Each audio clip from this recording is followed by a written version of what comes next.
أعوذ بالله من الشيطان الرجيم.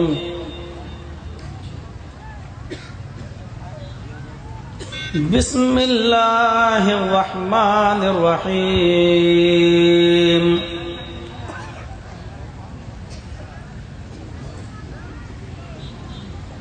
إنما المؤمنون إخوة فأصلحوا بين أخويكم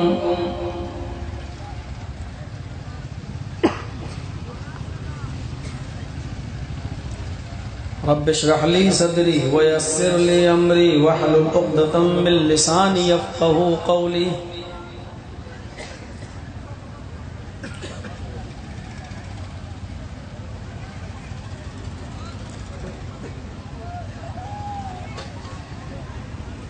معزز معقر علماء کرام،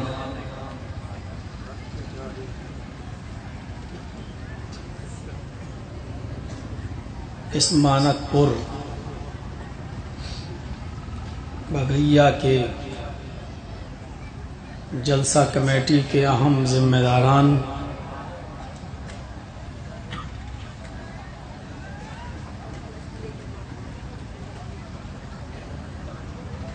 معزز سامعین حضرات، پردہ نشین اسلامی خواتین، ماں اور بہنوں، قوم و ملت کے لائق پر نوجوانوں، مستقبل کے ہونہار عزیز بچوں، دو روزہ پروگرام کا یہ پہلا دن ہے۔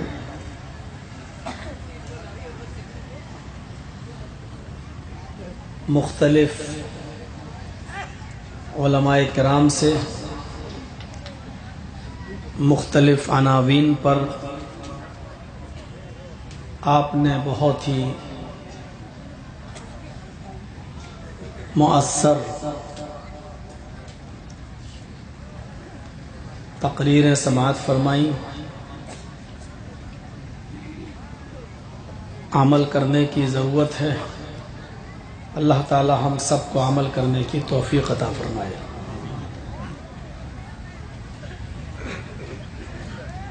یقیناً رات کے 2 بجے تک آپ نے اس پنڈال کے نیچے بیٹھ کر دل جمعی کے ساتھ اب تک خطاب سنے، اور یقیناً وہ خطاب بہت ہی اصلاحی، سماجی اور ایسے خطاب کی جس کی ہمارے معاشرے کو ضرورت ہے، آپ نے سنا۔ رات کا 2 بجنا یہ اپنے آپ کے اندر خود ایک بہت بڑی بات ہے، وہ بھی ایسے واتاورن میں اور ایسے ماحول میں جہاں کرونا وائرس کی ایک دھوم سی مچی ہوئی ہو، اور جنگل میں آگ کی طرح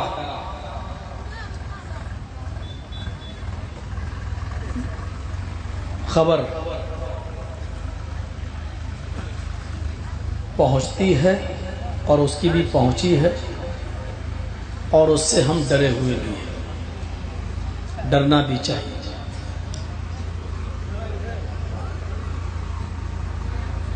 تدبیر بھی ہے، ہمیں تدبیر کرنا بھی چاہیے۔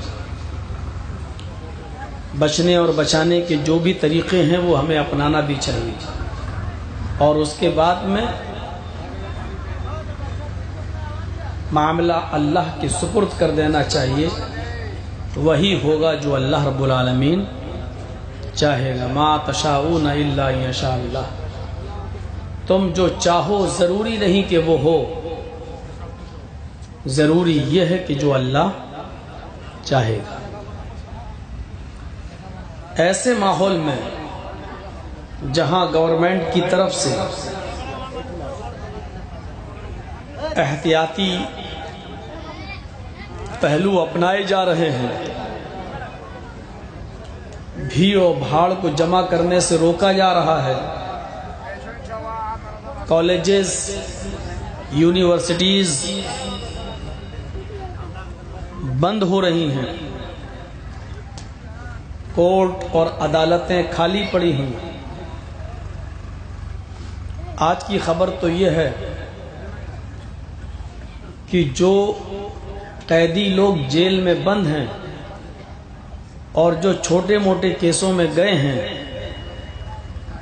ان کو چھوڑنے کی پلاننگ ہو رہی ہے، بلکہ پنجاب گورنمنٹ نے چھوٹے موٹے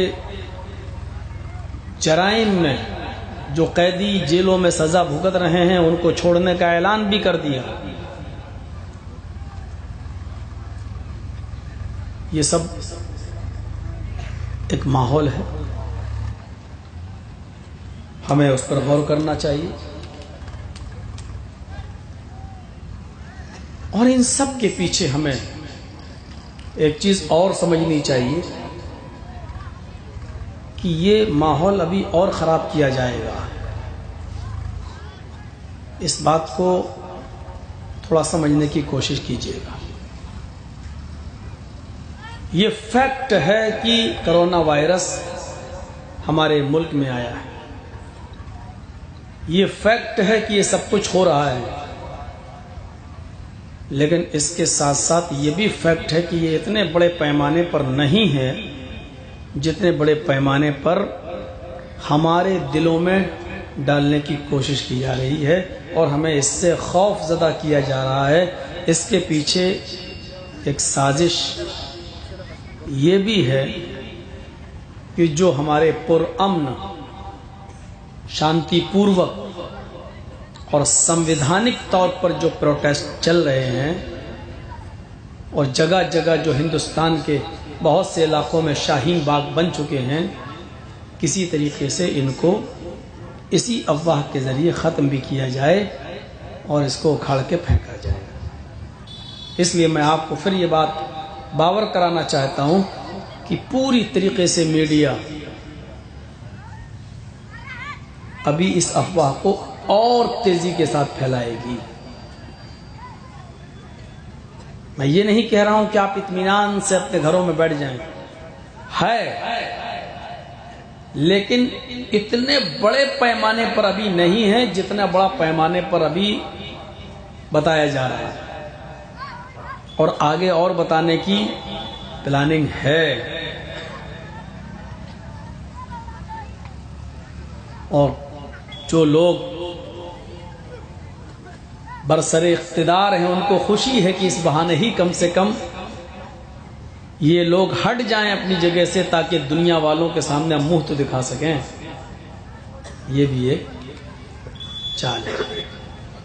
اللہ تعالیٰ اس وائرس سے ہمیں اور آپ کو نجات عطا فرمائے، اس ملک کو نجات عطا فرمائے، دیش واسیوں کو نجات عطا فرمائے، اور اس دنیا کو نجات عطا فرمائے۔ وقت کی ایک اہم ضرورت ہے، موجودہ حالات کو سامنے رکھتے ہوئے میں نے اکثر اپنے پروگرامز میں کہا ہے، ادھر بھی ایک بات کو میں شروع میں کہہ دیتا ہوں، ہمارے دیش کے وزیر اعظم پردھان منتری جی نے کوئی کام مسلمانوں کے لیے کیے ہوں یا نہ کیے ہوں، ہم اس طرف نہیں جانا چاہتے، ہمیں ضرورت بھی نہیں، لیکن ایک کام انہوں نے بہت اچھا کیا ہے، اور میں اس پر پردھان منتری جی کا شکر گزار بھی ہوں، آبھاری بھی ہوں، ان کو دھنیہ واد بھی پیش کرتا ہوں۔ بھارت کے مسلمان آپس میں لڑتے تھے، ایک دوسرے سے الگ تھے، ایک دوسرے کے پیچھے نماز نہیں پڑھنا چاہتے تھے، ایک دوسرے کے لیے مسجدیں دھو دیا کرتے تھے، ایک دوسرے کی مسجدوں میں جانے سے مسجدیں ناپاک ہو رہی تھیں، ایک دوسرے کے نماز جنازہ کے پڑھا دینے سے پورے کے پورے گاؤں والوں کے نکاح ٹوٹ جاتے تھے اور دوبارہ نکاح پڑھائے جا رہے تھے۔ ہم لوگ اتنا آپس میں لڑ رہے تھے، شکل تک دیکھنا گوارا نہیں تھی، تیرے پیچھے میری نماز نہیں، میرے پیچھے تیری نماز نہیں۔ لیکن مودی جی نے ایک ہی جھٹکے میں کون سا جادو کی چھڑی چلائی۔ بہت بہت شکر گزار ہوں میں ان کا کہ انہوں نے پورے بھارت کے مسلمانوں کو ایک پلیٹ فارم پہ لا کے کھڑا کر دیا ہے اور آپس میں جوڑ دیا ہے۔ ہمیں قطعی امید نہیں تھی کہ بھارت کے مسلمان کبھی ایک پلیٹ فارم پہ آ جائیں گے۔ مولوی جرجیس جیسے ہزاروں مولوی ایک کرنے میں، ایک پلیٹ فارم پر لانے میں لگے ہوئے تھے، تھک گئے، ایک کرنے میں نہیں کر پائے۔ لیکن ہمارے پردھان منتری جی نے ہمیں کر دیا ہے۔ بس مسلمانوں، ایک گزارش ہے آپ سے، جب ہم لوگ ایک پلیٹ فارم پہ آ ہی گئے ہیں تو اب اس اتفاق کو، اس اتحاد کو بنائے رکھنا، یہ ٹوٹنے نہ پائے۔ ہمارے اختلافات ہیں، ہمارے آپسی معاملات ہیں، لیکن اس کو ہم لوگ اپنے گھر میں، اپنی چہار دیواری میں اس کو دور کر لیں گے، مل لیں گے، بیٹھ لیں گے، سوچ لیں گے، سمجھ لیں گے، حل کر لیں گے۔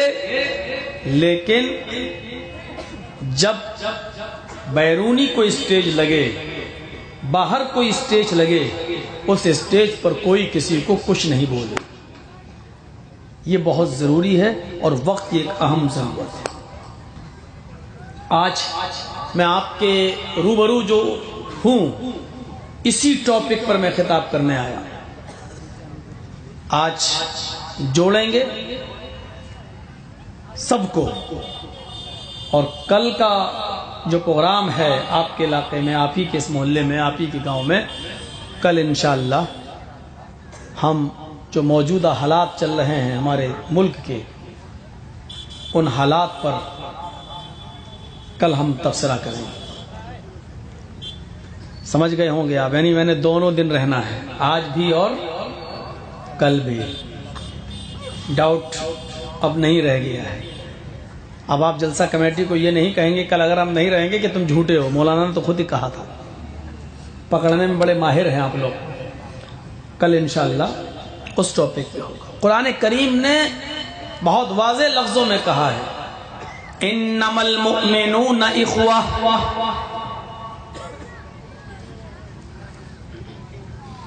بھارت کا ہی نہیں، پوری دنیا کا مسلمان، پوری دنیا کا مومن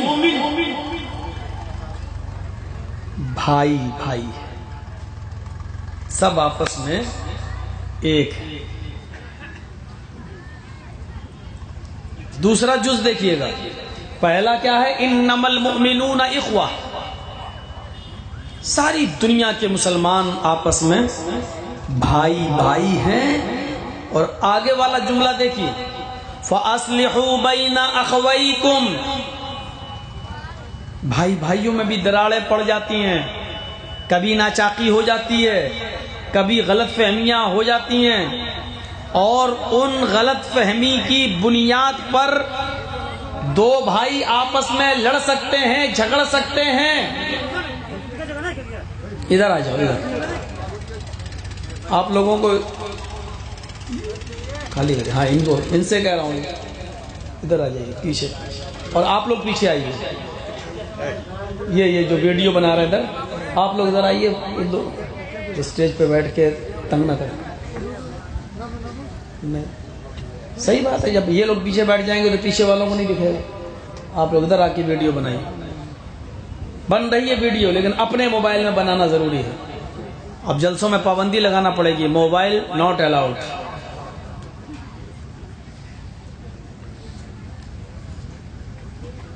بھائی بھائیوں میں آپس میں دراڑ پڑ سکتی ہے غلط فہمی کی بنیاد پر, تو آگے پوری امت اسلامیہ کو اس بات پر زور دیا جا رہا ہے.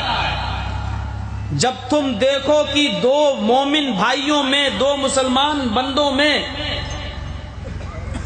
روڑا ہے, دراڑ پڑی ہوئی ہے, ناچاکی ہے, بول چال بند ہے کسی بھی بات کو لے کر, تو پوری امت اسلامیہ کو اس بات پر ابھارا جا رہا ہے. فَأَصْلِحُوا بَيْنَ أَخْوَيْكُمْ, تو تم اپنے بھائیوں کے درمیان صلح کرا دیا کرو, ان کے درمیان راضی نامہ کرا دیا کرو. یعنی زیادہ دیر تک یا زیادہ دنوں تک, زیادہ عرصے تک ان دونوں بھائیوں کو آپس میں ایک دوسرے سے جدا مت رہنے دو. یہ دو الگ الگ چیزیں ہیں اور مقصد ایک ہی ہے.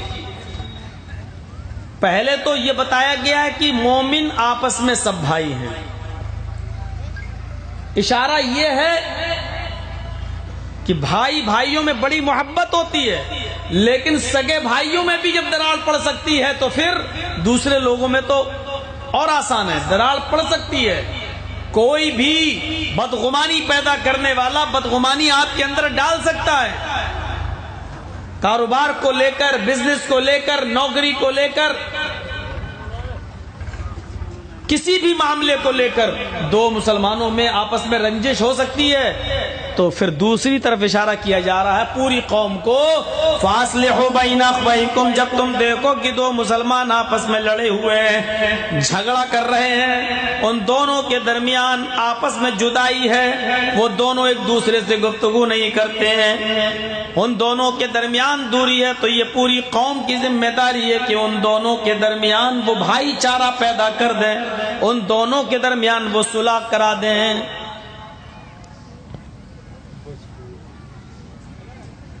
اب شروع کرتا ہوں. پہلا لفظ کیا؟ بھائی. بھائی سب مسلمان آپس میں بھائی. یہ خونی رشتہ ہے. جس باپ کے نطفے سے آپ پیدا ہوئے اسی باپ کے نطفے سے میں پیدا ہوا, یہ خونی رشتہ, یہ اس کو کہتے ہیں حقیقی اور سگا بھائی. لیکن ایک رشتہ وہ ہوتا ہے بھائی کا جو کلمے کی بنیاد پر ہوتا ہے. آپ کے باپ الگ ہیں, میرے باپ الگ ہیں, آپ کی ماں الگ ہے, میری ماں الگ ہے,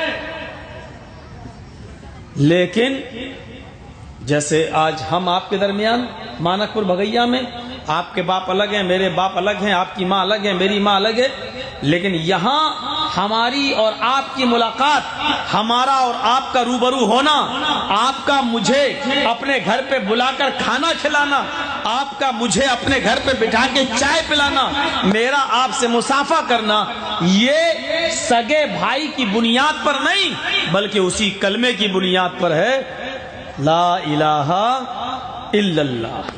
اس کلمے کی بنیاد نے ہمارے اور آپ کے دلوں میں ایک محبت پیدا کی. ظاہر بات ہے کہ غیر مسلم اگر اسلام لے آتا ہے تو آپ اس کو اپنا دینی بھائی سمجھ کر جگہ دیتے ہیں. صرف جگہ ہی نہیں دیتے ہیں, اگر اس کو اس کے گھر سے نکال دیا گیا تو آپ تعاون کر کے, چندہ کر کے اس کے گھر کا انتظام کرتے ہیں, پھر آپ اس کی شادی کا انتظام بھی کرتے ہیں, پھر آپ اس کے کاروبار, اس کے بزنس, اس کی روزی روٹی کا انتظام بھی کرتے ہیں. یہ محبت, یہ جذبہ آپ کو کیا, آپ کا باپ اس کا باپ ایک نہیں, پھر بھی آپ ایسا کر رہے ہیں. کیوں؟ اس لیے کہ یہ ایمانی بھائی بن گیا ہے. انما المؤمنون اخوہ, سب آپس میں جتنے بھی مسلمان ہیں سب آپس میں بھائی بھائی ہیں. سفر کریے اب ٹرین میں, جرجیت صاحب اٹاوا سے بیٹھے, ایک مثال دے رہا ہوں. ٹرین چلی, کالکا میل, جودھپور ہاوڑا میل, بیٹھ گئے. کانپور گزر گیا، الہ آباد گزر گیا، مغل سرائے گزر گیا، میری سیٹ کے سامنے، میری برتھ کے سامنے ایک اور آدمی بیٹھا ہوا ہے۔ اچانک اس نے مجھ سے پوچھا، مولانا صاحب آپ کہاں جا رہے ہیں؟ میں نے کہا کلکتہ۔ آپ کہاں جا رہے ہیں؟ دیکھیے شروعات اس نے کی، میں نے کہا کلکتہ۔ اب سوال میرا بھی بن گیا، بھائی آپ بولے ہو تو میں بھی بول رہا ہوں، آپ کہاں جا رہے ہیں؟ صاحب کلکتہ۔ اچھا اچھا اچھا، میں بھی کلکتہ۔ سفر ماشاءاللہ سفر کے ساتھی بن گئے۔ تھوڑی دیر کے بعد چرچا چلا، جرجیت صاحب نے پوچھا بھائی کلکتہ میں آپ کہاں جائیں گے؟ اس نے کہہ دیا مڈیا برج۔ فوراً جرجیت صاحب ارے ارے ادھر تو مجھے بھی جانا ہے۔ تھوڑی سی اور قربت بڑھ گئی۔ ابھی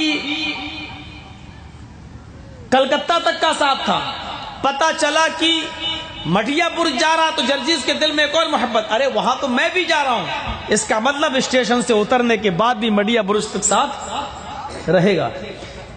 اتنی سی ملاقات نے ہمارے دل میں اس کی اور اس کے دل میں میری اتنی محبت ڈال دی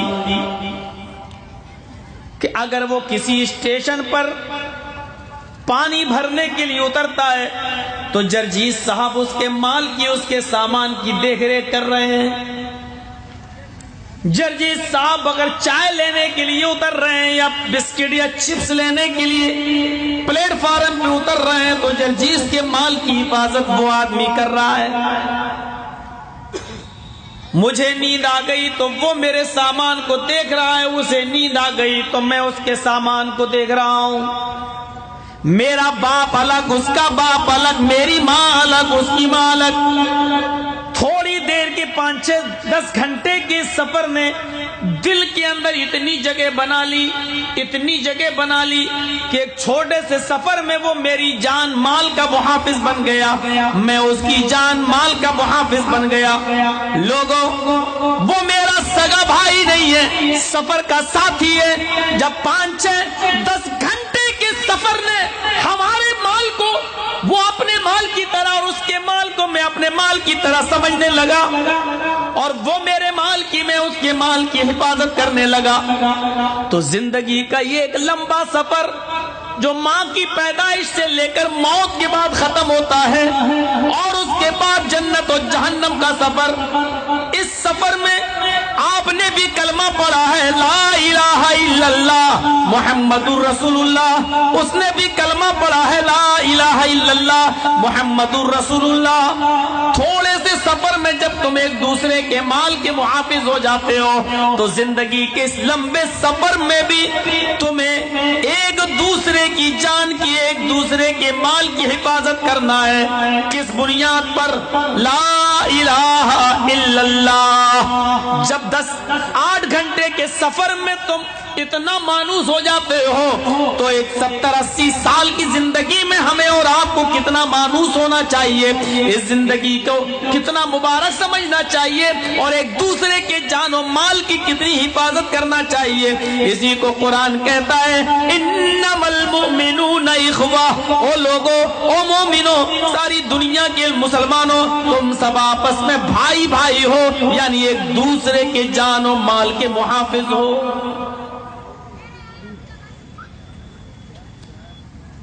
جان و مال کے محافظ تو چھوڑو، مولانا صاحب جمعے کی نماز پڑھنے ہمارے مسجد میں آ جائیے۔ کچھ لوگ جمعہ پڑھنے ہی نہیں جاتے ہیں، چپل چرانے جاتے ہیں۔ نماز پڑھ کے نکلے تو پتہ چلا جوتا ہی غائب۔ مسلمانوں کا حال، عید کے دن پتہ چلا نئی چپل غائب۔ ہمارے یہاں بہت سے لوگ عید کے دن بھی نئی نہیں پہنتے، نئی لے کے ضرور آتے ہیں لیکن نماز پڑھنے جائیں گے تو پرانی چپل پہن کے۔ پوچھا کیوں؟ بولے چوری ہو جائے گی، بعد میں پہنے۔ اور سکھوں کے گردوارے میں چلے جاؤ، جب آپ وہاں سے نکل کے آئیں گے تو آپ کے جوتوں میں پالش ہو کر ملے گی۔ باہر نکلو گے تو آپ پہچان نہیں پائیں گے یہی جوتا میں نے اتارا تھا، آپ کو بتائے گا یہ آپ کا جوتا ہے، میں نے پالش کر دیا۔ انسانیت سیکھو۔ سفر میں جب ہم ایک دوسرے کے اتنے ہمدرد ہو جاتے ہیں تو زندگی کے سفر میں ہمیں ایک دوسرے کا کتنا ہمدرد ہونا چاہیے. لیکن ہمدرد نہیں. جلسوں میں بھی کئی مرتبہ سنا ہے کسی کا موبائل چوری ہو گیا, کسی کی موٹر سائیکل چوری ہو گئی, اعلان ہوا فلاں کی موٹر سائیکل غائب. جلسوں میں سائیکل, موٹر سائیکل, موبائل, گھڑی, کسی کا پرس. انما المؤمنون اخوہ, اس ٹکڑے پر ذرا غور کیجئے کہ بھائی کہنے کا, بتانے کا مقصد کیا ہے. جس طرح ایک سگا بھائی سگے بھائی کا محافظ ہوتا ہے, اسی طریقے سے تم زندگی کے اس لمبے سفر میں ایک دوسرے کی جان و مال کے محافظ ہو. بلکہ ایک نظریے سے دیکھا جائے تو ایمانی رشتہ خونی رشتے سے زیادہ بڑھ کر ہوتا ہے. کیسے؟ دلیل دیتا ہوں آپ. ایمانی رشتہ, کلمے کی بنیاد پر جو رشتہ ہے وہ آپ کے خونی رشتے سے کہیں زیادہ بڑھ کر ہوتا ہے. خونی رشتے کو چھوڑا جا سکتا ہے لیکن ایمانی رشتے کو نہیں چھوڑا جا سکتا. آپ کو معلوم ہوگا اور نہ معلوم ہو تو آپ سنیے, پہلی جو جنگ ہوئی اس جنگ کا نام تھا جنگ بدر. اس جنگ بدر کے اندر 70 کافر مارے گئے اور 70 ہی کافروں کو قید کیا گیا. میں آپ کو ایک دوسری طرف لا رہا ہوں, سنیے گا. 70 کافر مارے گئے اور 70 ہی کافروں کو قید کیا گیا. اس جنگ میں 14 صحابہ شہید بھی ہوئے لیکن مارے زیادہ گئے کافر. 70 کافر مارے گئے اور قید بھی کتنے کیے گئے؟ 70. ان 70 قیدیوں میں ایک کافر عدی ابن عمیر کے نام سے بھی پکڑا گیا, گرفتار کیا گیا. عدی ابن عمیر یہ حضرت مصعب ابن عمیر کا بھائی تھا. اب سنیے, مصعب ابن عمیر صحابی ہیں, مصعب ابن عمیر صحابی ہیں اور ان کا بھائی کافر ہے. مصعب ابن عمیر محمد رسول اللہ کے ساتھ جنگ بدر میں لڑے تھے اور عدی ابن عمیر ابو جہل اور اب کا ساتھ دیا تھا. ایک کافر کا ساتھ دے رہا ہے اور ایک نبی کا ساتھ دے رہا ہے. نبی کا ساتھ دینے والا کون؟ مصعب ابن عمیر. اور کافروں کا ساتھ دینے والا کون؟ عدی ابن عمیر. جب عدی ابن عمیر گرفتار کیا گیا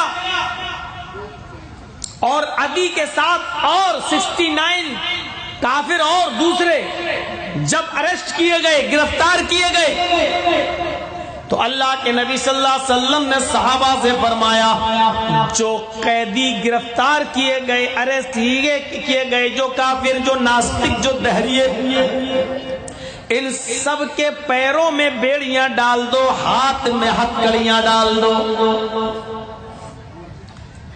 چند صحابہ پیروں میں بیڑیاں ڈالنے لگے, 70 کافروں کے پیروں میں بیڑیاں, شکنجے کسنے لگے تاکہ جیلیں تو ہوتی نہیں تھیں آج کل کی طرح, ایسی بند کر کے ہاتھ پیر باندھ کے ڈال دیا جاتا تھا میدانوں میں, پڑے رہو یہیں پر. بارش ہوتی تھی تو ان کو کہیں مسجد میں یا کسی چھپنے کی جگہ پر جہاں کہیں شامیانہ ہوتا تھا یا کھجور کے پتوں کی چھت اس کے نیچے لے آتے تھے, اور جب بارش نہیں ہوتی تھی تو ایسے ہی کھلے میدانوں میں ڈال دیا جاتا تھا. ایسے ڈال دیں گے تو بھاگ جائیں گے, اس لیے پیروں میں مشقیں ڈال دی جاتی تھیں, بیڑیاں کس دی جاتی تھیں. صحابہ ان کافروں کے پیروں میں بیڑیاں ڈالتے ڈالتے ڈالتے ڈالتے ڈالتے ڈالتے عدی ابن عمیر کے پاس آ گئے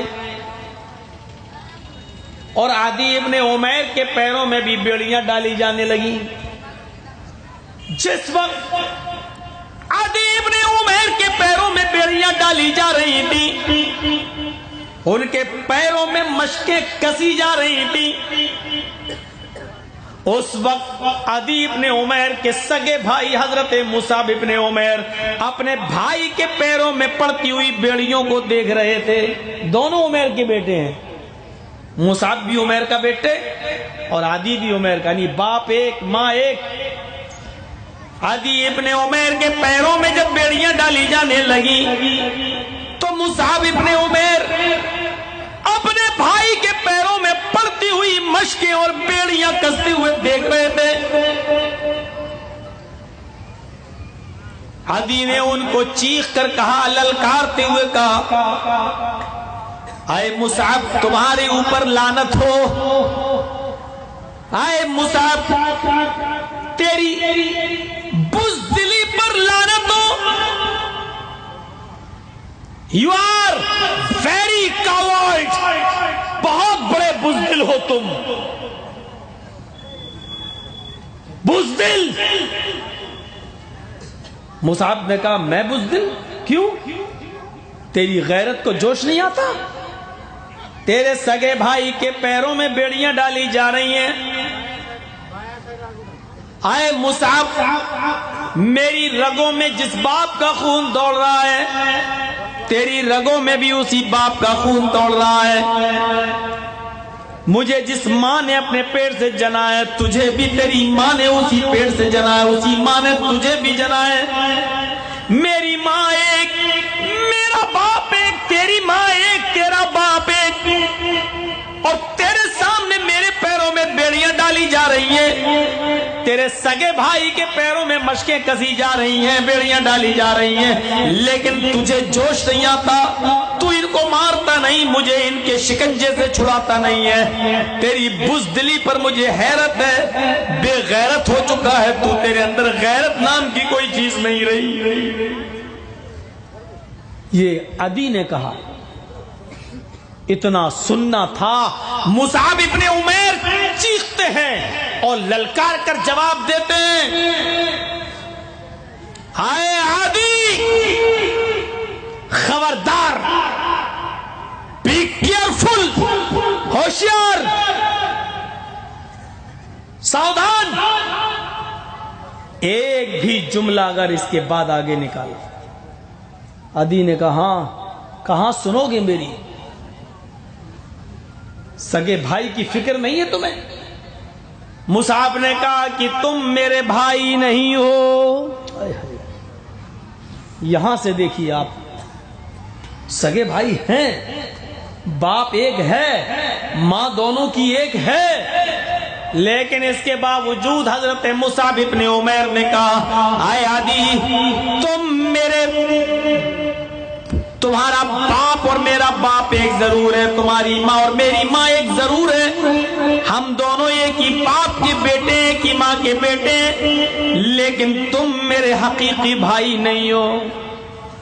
دیکھیے، باپ کو ایک بتا رہے ہیں، ماں کو ایک بتا رہے ہیں، لیکن کیا کہہ رہے ہیں؟ اس کے باوجود میں تمہیں حقیقی بھائی، سگا بھائی نہیں مانتا، میرا سگا بھائی تو وہ ہے جو تمہارے پیروں میں بیڑیاں ڈال رہا ہے، میرا سگا بھائی تو وہ ہے جو تمہارے پیروں میں مشقیں کس رہا ہے، اس لیے کہ میرے بھائی نے کلمہ پڑھا ہے لا الہ الا اللہ محمد رسول اللہ، اور میں بھی اسی جھنڈے تلے ہوں، لا الہ الا اللہ محمد رسول اللہ، میرا سگا بھائی تو وہ ہے جو تیرے پیروں میں بیڑیاں ڈال رہا ہے، اے میرے بھائی اس کے پیروں کو اور مضبوطی سے کس دو، اس کے پیروں میں بیڑیاں اور ٹائٹ کر دو، مجھے اپنے بھائی کی چال بازی معلوم ہے، یہ مجھے للکارے گا تاکہ تمہارے اندر رحم آ جائے اور تم میرا بھائی سمجھ کر اس کی بیڑیاں ڈھیلی کر دو، ایسا نہ کرنا، یہ بیڑیاں توڑ کر بھاگنے میں ماہر ہے، یہ مشقیں ڈھیلی کر کے بھاگنے میں ماہر ہے، اس کی پیروں کی بیڑیوں کو اور زیادہ ٹائٹ کر دو۔ ایمان لانے کے بعد کلمے کی بنیاد پر ایک بھائی دوسرے بھائی کے ساتھ، ایک مسلمان دوسرے مسلمان کے ساتھ اس طرح مضبوط رشتہ ہو جاتا ہے کہ پھر وہ اپنے سگے بھائی کو اتنی اہمیت نہیں دیتا جتنا کلمے کی بنیاد پر دوسرے سمجھ رہے ہیں؟ انما المؤمنون اخوہ، اے مومنو تم آپس میں سب ایک دوسرے کے بھائی ہو۔ غور کیجئے، اندازہ لگائیے کیسا محسوس ہو رہا ہے؟ ایک دوسرے کی چپلیں چرانے والوں، جوتے چرانے والوں، موبائل چرانے والوں، پرس چرانے والوں، موٹر سائیکل اور سائیکلیں چرانے والوں، اپنے بھائی کے مال کو ہڑپ کرنے والوں، غصب کرنے والوں، ان کے مال و دولت کو ناجائز طریقے سے قبضانے والوں، ذرا تصور کرو ہم کیسے بھائی ہیں؟ ایمانی رشتے کی بنیاد پر تو حضرت مصعب ابن عمیر نے اپنے سگے بھائی عدی ابن عمیر سے کہہ دیا کہ تو میرا سگا بھائی نہیں، میرا سگا بھائی تو وہ ہے جو تیرے پیروں میں بیڑیاں ڈال رہا ہے۔ ایک بھائی، ایک مسلمان دوسرے مسلمان کے لیے جانتے ہو کیسا ہونا چاہیے؟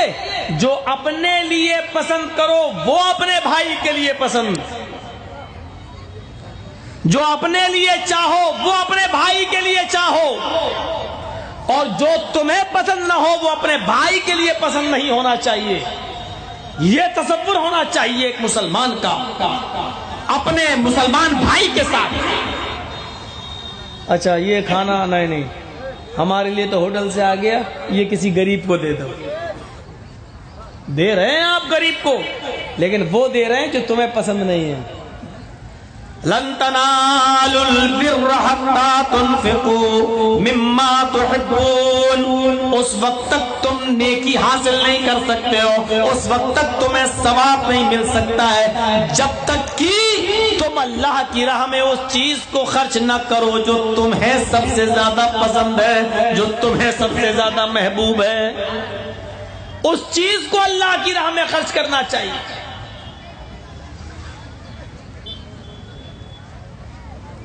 چار دوشی ہیں نا دلی کے اندر، جن کو 20 تاریخ کو پھانسی ہونا ہے۔ اس وقت ہر آدمی یہ چاہ رہا ہوگا دلی طور پر کہ کسی طریقے سے میں بچ جاؤں، اور اپلیکیشنیں، عرضیاں جا بھی رہی ہیں۔ ایک عرضی کی کل سنوائی ہونا ہے 19 تاریخ کو، پون کی۔ اس کا وکیل کہتا ہے کہ یہ جس وقت ریپ کیا یا ہوا تھا اس وقت 16.5 سال تھا، بالغ نہیں۔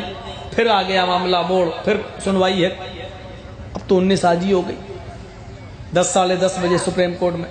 ہر آدمی اپنے آپ کو بچانے میں لگے۔ ایک واقعہ ذرا سنیے۔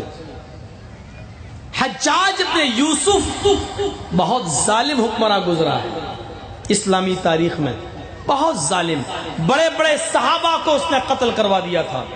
موقع ملے گا تو اس کے ظلم کی داستان کل آئیں گی آپ کے سامنے، جب ہم موجودہ ہندوستان کے حالات پر جب کل بولیں گے تب۔ میرے بھائیوں، آج ہم آپ کو ایک پلیٹ فارم پہ لانے کی کوشش کر رہے ہیں، ویسے تو بہت حد تک آ چکے ہیں، لیکن یہ آج بھائی چارے کے اوپر تقریر سنیے، بہت غور سے سننا۔ اے بھیا یہ سامنے سے اٹھا بیٹھک مت کرو یار، مجھے معلوم تھا کہ یہ کرو گے۔ رات کے 2 بجے جب بھی ہمیں ٹائم ملے گا، 2 کے بعد آدمی بے چین رہے گا، کسی کو پیشاب لگے گا، کسی کو،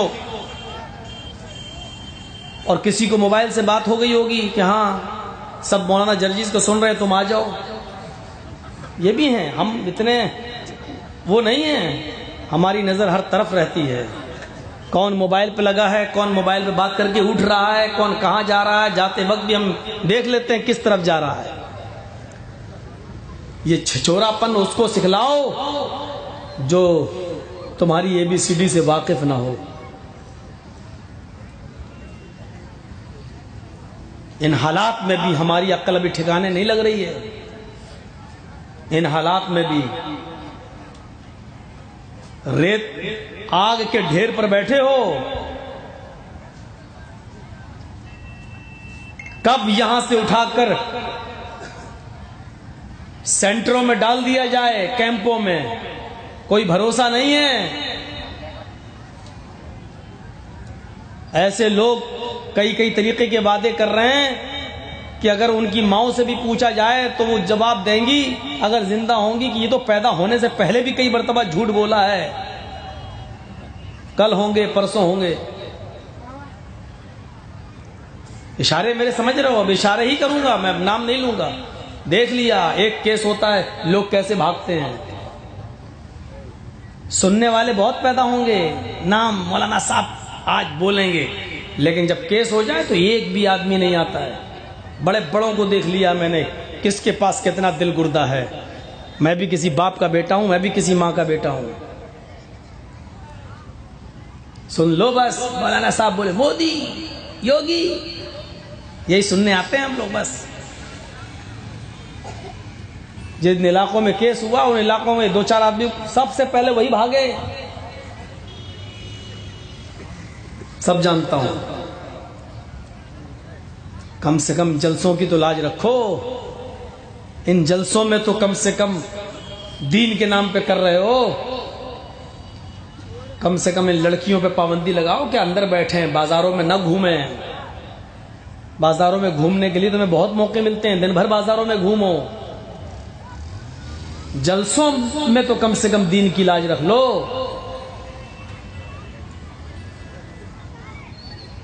تو حجاج ابن یوسف بہت بڑا ظالم حکمراں گزرا ہے. اس کے زمانے میں اس کی نظر میں ایک مجرم تھا. ذرا سنیے، مجرم اس کی نظر میں مجرم تھا نہیں وہ، لیکن حجاج اس کو مجرم مان لے. وہ مجرم نام تھا سعید. سعید چھپے پھر رہے تھے. حجاج نے کہہ دیا تھا کہ سعید جہاں بھی ملے پکڑ کے میرے سامنے لاؤ، اور جیسی لاؤ گے دوسرے دن ان کی گردن کو قلم کر دیا جائے گا. قتل کی سزا نافذ ہو چکی تھی. سعید بھاگے بھاگے پھر رہے تھے، کبھی ادھر کبھی ادھر چھپے چھپے پھر رہے تھے کہ جہاں تک ہو سکے بچیں. ہم بے قصور ہیں، بے گناہ ہیں. اب جب حکمراں کسی کو ظالم مان لے تو آپ کیا کریں گے؟ حجاج جیسا ظالم حکمراں جب اس نے سعید کو ظالم مان لیا تو کوئی راستہ نہیں. اس نے 2 پولیس والوں کو ڈھونڈنے کے لیے نکال دیا. جاؤ فلاں فلاں بستی، فلاں فلاں اتنا بڑا علاقہ ڈھونڈو، اور جہاں پر بھی سعید تمہیں ملے ان کو اریسٹ کر کے میرے سامنے لاؤ. میں سعید کو اپنی آنکھوں کے سامنے قتل ہوتا ہوا دیکھنا چاہتا ہوں. پولیس والے 15 دن 20 دن تک ڈھونڈتے رہے، اور آخر کار ایک دن جاسوس مل گیا. ہمیشہ یاد رکھنا، آپ کے علاقے کی خبر اگر پولیس تھانے تک پہنچ رہی ہے اور پولیس کو پتہ چلی ہے تو آپ سمجھ لینا کہ ہماری بستی میں، ہماری برادری میں کوئی ہمارا جاسوس چھپا ہوا ہے، جس کو ہم مخبر کہتے ہیں. مخبر، کسی جاسوس نے بتا دیا کہ سعید فلاں فلاں کے گھر میں رات کے اتنے بجے آئے گا، وہاں تم پکڑ لینا. رات کی تاریکی میں ان دونوں حجاج کے پولیس والوں نے چھاپا مارا اس گھر میں اور حضرت سعید کو پکڑ لیا. سعید مل گئے. جاسوس نے جاسوسی کر دی اور ان دونوں پولیس والوں نے سعید کو پکڑ لیا. اب اس کو حجاج کے سامنے لانے کی تیاری ہونے لگی. 1 دن کا سفر ہو گیا، 2 دن کا سفر ہو گیا، حجاج تک آنے میں ابھی 15 دن لگیں گے. یعنی اتنی دور نکل چکے تھے یہ لوگ ڈھونڈنے کے لیے کہ اب گھوڑے پر بٹھا کر اونٹ پر لے کر اس کو آیا جائے سعید کو، تو جانتے ہو 15 دن لگیں گے. 1 ہفتہ گزر گیا. اب جو چیز میں آپ کو بتانا چاہتا ہوں اس کو غور سے سننا اور پھر اپنے گریبانوں میں جھانک کر دیکھنا. کیا ایک مسلمان کی دوسرے مسلمان کے لیے یہ دل میں جگہ ہے؟ 1 ہفتہ جب گزر گیا، 1 ہفتے کا معاملہ رہ گیا. ان دونوں پولیس والوں کو حضرت سعید کی عبادت بڑی پسند آئی. سعید رات کی تاریکی میں اٹھتے، تیمم کرتے، اور تہجد کی نماز پڑھتے، فجر کی نماز پڑھتے، انہوں نے سمجھ لیا کہ اب مجھے قتل ہونا ہے، اس لیے وہ روزہ بھی رکھتے، رات میں عبادت بھی کرتے، دن میں روزہ بھی رکھتے، رات میں عبادت بھی کرتے۔ ان دونوں پولیس والوں کو سعید کی یہ عبادت اتنی پسند آئی کہ ان دونوں نے سوچ لیا کہ سعید مجرم نہیں ہے، اور حجاج کے سامنے اگر اس کو ہم لے کر گئے تو حجاج اس کو قتل کر دے گا، چھوڑے گا نہیں، بڑا ظالم ہے۔ ان دونوں پولیس والوں نے آپس میں صلاح کی، تم بھی جانتے ہو سعید بے گناہ ہے، ہم بھی جانتے ہیں کہ سعید بے گناہ ہے، ہم بھی جانتے سعید بے گناہ ہے، آپ بھی جانتے سعید بے گناہ ہے، لیکن حجاج اس کو قتل کر ڈالے گا۔ ایسا کرو، حجاج تو دیکھ نہیں رہا ہے، کیوں نہ ہم دونوں مل کر سعید کو چھوڑ دیں اور حجاج کے پاس جائیں اور یہ کہہ دیں کہ ہم نے بہت ڈھونڈا لیکن سعید ہمیں نہیں ملا۔ دونوں پولیس والوں نے آپس میں صلاح کی اور دونوں نے کہا ہاں یار، بیچارہ غریب آدمی، ایک مجبور آدمی کیوں مارا جائے۔ ان دونوں نے صلاح کرنے کے بعد سعید سے کہا سعید تم بے گناہ ہو، یہ میں جانتا ہوں، یہ بھی جانتا ہے، لیکن حجاج نہیں جانتا۔ تمہارے نمازوں نے، تمہاری روزوں نے، تمہاری عبادت نے ہمارا دل جیت لیا ہے۔ اے سعید ہم چاہتے ہیں کہ تم بے قصور کیوں مارے جاؤ، بے گناہ کیوں مارے جاؤ۔ اے سعید ہم تمہیں چھوڑ رہے ہیں، دیکھو یہ رات کا اندھیرا ہے، سعید تم اس جنگل کے راستے بھاگ جاؤ، رات بھر بھاگتے رہنا، صبح کہیں چھپ جانا، پھر رات میں نکلنا، اس طریقے سے تم 1 دن 2 دن 3 دن میں اس ملک کی سرحد کو، شہر کی سرحد کو چھوڑ دو گے، آگے تمہاری مرضی۔ اے سعید میں نے تمہیں نظر انداز کر دیا، میں نے تمہیں رہا کر دیا، میں حجاج کے پاس جاؤں گا اور کہہ دوں گا کہ ہمیں سعید ملے ہی نہیں۔ سعید نے کہا اے پولیس والو، حجاج کے فوجیوں، بہت بہت شکریہ تمہارا، تم نے ہماری بے گناہی سمجھ لی، بے قصور ہونا ہمارا سمجھ لیا، اللہ آپ کو جزائے خیر دے۔ حجاج بہت بڑا ظالم ہے، وہ مجھے قتل کر کے ہی مانے گا، لیکن تم نے مجھے جو چھوڑا اس کا میں احسان تمہارا کبھی ادا نہیں کر سکتا۔ آپ کا بہت بہت شکریہ کہ آپ نے میرے بیوی اور بچوں کو، بیوی کو بیوہ ہونے سے اور بچوں کو اناتھ ہونے سے، یتیم ہونے سے بچا لیا ہے، میں کسی طریقے سے بھاگنے کی کوشش کروں گا۔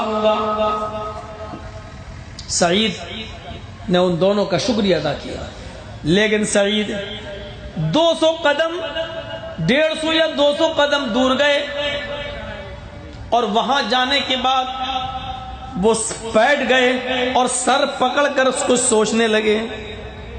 تھوڑی دیر کے بعد وہیں سے آواز دیتے ہیں اے فوجیو، اے حجاج کے پولیس والوں رک جاؤ۔ یہ دونوں پولیس والے رک جاتے ہیں، سعید وہاں سے آتے ہیں اور کہتے ہیں نہیں میں بھاگ نہیں سکتا۔ کہا کیوں، کیا ہوا؟ آئے فوجیو تم مجھے حجاج کے سامنے لے جا کر پیش کر دو۔ ارے تمہاری جان کو خطرہ ہے۔ انہوں نے کہا خطرہ نہیں ہے، میری جان یقیناً جائے گی، میں جانتا ہوں۔ کہا پھر ہم تمہیں چھوڑ رہے ہیں تو اتنا اچھا آدمی تمہیں کہاں ملیں گے ہم جیسے، ہم تمہیں چھوڑ تو رہے ہیں۔ کہا نہیں، ہم نہیں چاہتے کہ تم مجھے چھوڑو، تم مجھے لے کر چلو۔ کہا حجاج آپ کو قتل کر دے گا، قتل کر دینے دو، مجھے قتل ہو جانے دو۔ اے سعید تم اپنے اوپر، اپنے بیویوں بچوں پر ظلم کر رہے ہو، میں نے تمہیں چھوڑ دیا ہے، پھر جانے کا نام کیوں نہیں لیتے؟ کہا حجاج کو تم کیا بولو گے؟ سعید نے کہا، ان دونوں فوجیوں نے کہا حجاج کو ہم یہ بول دیں گے کہ ہمیں سعید ملے ہی نہیں، ہم نے بہت ڈھونڈا، بہت تلاش کیا، لیکن ہمیں سعید نہیں ملے۔ سعید مسکرا کر کہتے ہیں نہیں اے فوجیوں،